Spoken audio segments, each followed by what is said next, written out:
এই ডেলের এই মাদারবোর্ডটা আমাদের 19 ভোল্ট শর্ট ছিল। তো 19 ভোল্ট শর্ট কেন হয়েছে, আমরা কোথায় পাইছি শর্টটা? সিএলআর এ প্রাথমিক অবস্থা আমরা সিএলআর এ ধরছি। সিএলআর এ ধরার পরে আমাদের এইখানে যে দুইটা মসফেট, এই দুইটা মসফেটের মধ্যে আমরা এই যে এইখানে এই মসফেট দুইটা উঠাইছি, এই দুইটা মসফেটের মধ্যে শর্ট পাইছি। তো এই মসফেট এখন শর্ট না ঠিক আছে সেটা আমরা দেখব। ঠিক আছে, এখন দেখেন সোর্স টু ড্রেন যদি আপনারা ধরেন, সোর্স থেকে ড্রেনে ধরেন,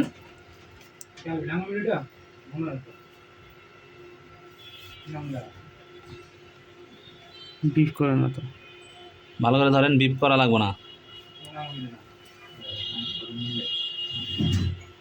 ধরেন ভালো করে। এখন এটা আমরা কীভাবে মাপবো?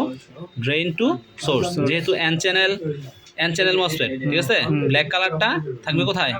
ড্রেনে কমন, আর রেড কালারটা থাকবে সোর্সে। তো এখন দেখি আমরা মিটারে কি আসতেছে 70, তাই না? এটা লিকেজ আছে, ঠিক আছে, লিকেজ আছে। এটা মিনিমাম থাকবে হচ্ছে 3 ডিজিট, ধরেন 100, 130, 140, 200, 300 এরকম। তাহলে এটা লিকেজ আছে। আরেকটা মসফেট দেখি, আরেকটা মসফেট আবারও ড্রেন টু সোর্স ধরবেন। শর্ট হলে ড্রেন টু সোর্স ধরেন, আর যেভাবে ধরেন শর্ট দেখাবে। এই যে ডায়োড মোডে ফুললি শর্ট দেখাচ্ছে, তাই না? এনে কোনো ভ্যালু দেখাচ্ছে না। উল্টায় ধরেন,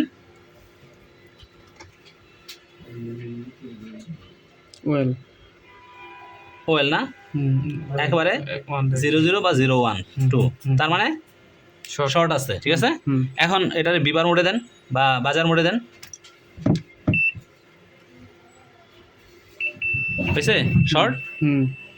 তাহলে এই মসফেটের শর্টের কারণেই আমাদের এই সিএলআর 19 ভোল্ট যে এই মেশিনটা আছে এটা শর্ট দেখাচ্ছিল, ঠিক আছে। ওকে, থ্যাংক ইউ।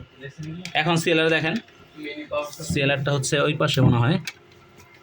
এখন সিএলআর শর্ট আছে কিনা, এই যে সিএলআর, এই যে এখন একটা গ্রাউন্ডে, রেড কালারটা গ্রাউন্ডে রাখেন, আর সিএলআরে ধরেন একটা ব্যাটারি সিএলআর, আর একটা এই পাশেরটা হচ্ছে 19 ভোল্টের সিএলআর। তাহলে কোনো প্রকার শর্ট নাই, হ্যাঁ। বিপার মোডে কোনো প্রকার সাউন্ড করতেছে না।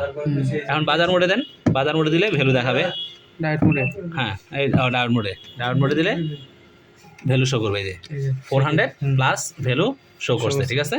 300, 400 মানে 3 ডিজিট দেখাবে, ঠিক আছে। তাহলে আমাদের শর্ট চলে গেছে। Thank you.